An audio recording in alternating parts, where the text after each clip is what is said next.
Ladies and gentlemen, good morning and welcome to Gachagua'S TV, the tallest man Black Africa. Yesterday, the Court of Appeal made a landmark ruling and it declared that Philomena Mwilu wrongfully constituted a 3-judge bench of the High Court to make a ruling or to preside the case against the impeachment of Rigathi Geoffrey Gashagua. Ladies and gentlemen, this ruling is likely to have a lot of impact. The Court of Appeal went ahead and ordered the Chief Justice, Martha Koome, to constitute properly a 3-judge bench to hear the petition against Rigathi Gashagua. Ladies and gentlemen, I want you to ask one question. I want to ask you one question, that is Gashagua headed back to office? Is Kidiki on his way out of the office of the Deputy President? Could the court declare that Rigathi Gashagua was wrongfully hounded out of office? And if this is going to happen, what implication is it going to have to our politics? You know one thing, the way Rigathi Gashagua has been talking about this government, if he is told to go back to the office of the Deputy President of the Republic of Kenya, what do you think? Do you think if the court says that Gashagua should go back to the office, do you think he's going to take that office? I think Gashagua is bold enough and is likely to go back to the office. I think Gashagua will be very, very happy to be the Deputy President of the Republic of Kenya. But the big question is, Gashagua to deputize William Samoei Ruto when he has been declaring openly one term? You know one thing about Rigathi Gashagua? His mouth is lethal. His tongue is so powerful, it scares everybody. It sends shockwaves along the political stratosphere anytime he talks about William Samoei Ruto. I want you to just watch a small video here, a small video clip of about less than 1 minute to see, and then you tell me if he goes back to the office, how he is going to relate to William Samoei Ruto. If he assumes that office, how he is going to deputize, how he is going to be the principal assistant of the President of the Republic of Kenya, one William Samoei Ruto. This is Gashagua speaking here. Watch, guys. Atembea sitembee. Ni muongo si muongo. Nani ameharibu uchumi? Nani ameiba mali ya Wakenya? Nani ameua watoto? Nani amehangaisha Wakenya? Nani anasumbua watoto wetu wa shule? Aende asiende. Aende asiende. Wanapenda kasongo yale. Sasa ukasongo tunataka akuwe one term. Sema one term. Nikisema harambee, unasema one term. Harambee! Harambee!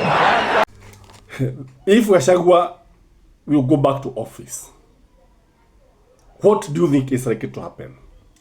I want us to look at what is likely to happen should the court declare Rigathi Gashagua as the person who should be in the office of the Deputy President of the Republic of Kenya. If you're here for the first time, this is Gachagua'S TV, the tallest man in Black Africa. Take that 1 minute. Subscribe to our channel. For viewers, take that 1 second. Hit the thumbs up button. For those of you who have not been receiving our videos, please, you can actually put on the notification bell. Ladies and gentlemen, if Gashagua goes back to office, I think the government will be in turmoil. There will be a gridlock in the government. If Gashagua goes back to parliament, William Samoei Ruto will be in great problem. You know, this is the man who is expected to invite the president anytime there's a public occasion, such as public holiday, when the president is supposed to address the people. Rigathi Gashagua is the person expected to invite the president, and of course talk so well about the president.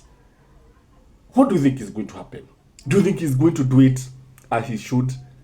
Because anything is possible in this country. Number two, other than the turmoil in the government, I think William Samoei Ruto has to do away with the broad-based government. Hii serikali ambayo inapanuliwa kila siku, that will be the end of that government. Because one thing I know, Gashagua is going to criticize the broad-based government from morning to evening. And these guys will find it very rough working with Rigathi Gachagua. One thing I know about a deputy has all the powers to act as a president when the president is not there.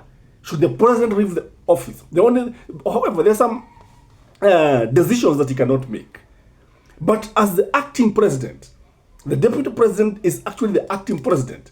He is likely to make weighty decisions that are likely to be reverted by William Samoei Ruto. And once William Samoei Ruto reverts the government, the decisions, somebody is likely to go to court. That's why I'm saying there's likely to be a gridlock. And that's why I'm saying that William Samoei Ruto has to do away, has to dismantle and disband the broad-based government. The other issue is that Gashagua is likely to be very, very powerful.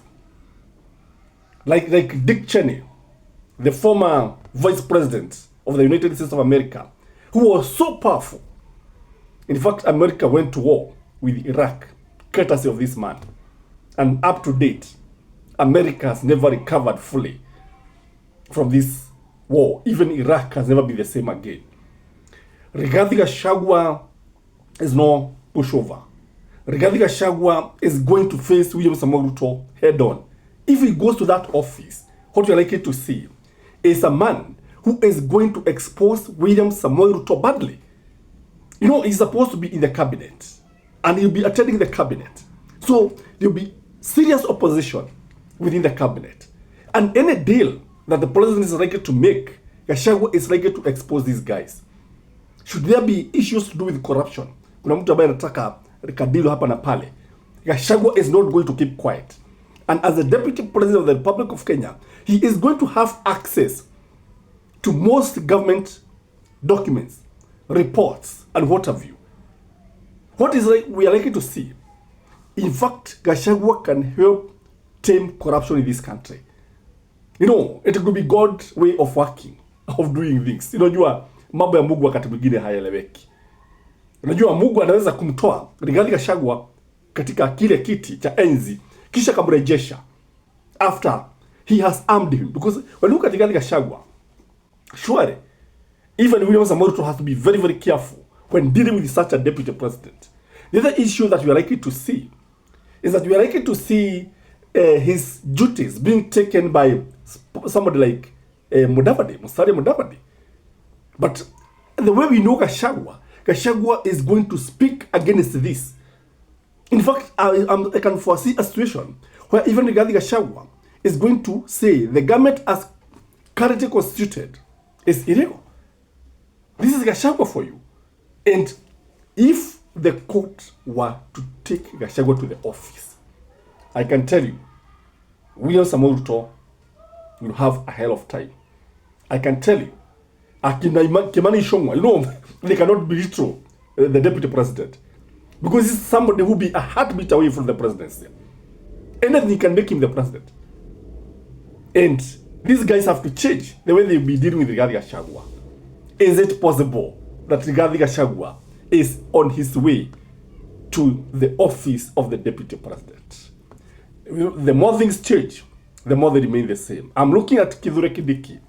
Oh my goodness. What would happen to this son of Mount Kenya East? You see, you know, he has been saying about Rigathi Gachagua, what. How are they going to rate this gentleman? If we are told to vacate office and Gachagua to take over the office. You know, the court are there to arbitrate. Let us see what is going to happen, because this case is going to be dramatic. It is going to maybe shock many Kenyans. I don't know the merit and demerit of this case, but anything can happen in this country. That's my take, ladies and gentlemen. I don't know what you think. I could be right. I could be wrong. Sometimes we are right, sometimes we are wrong. Please let me know what you think in this case. Bye-bye.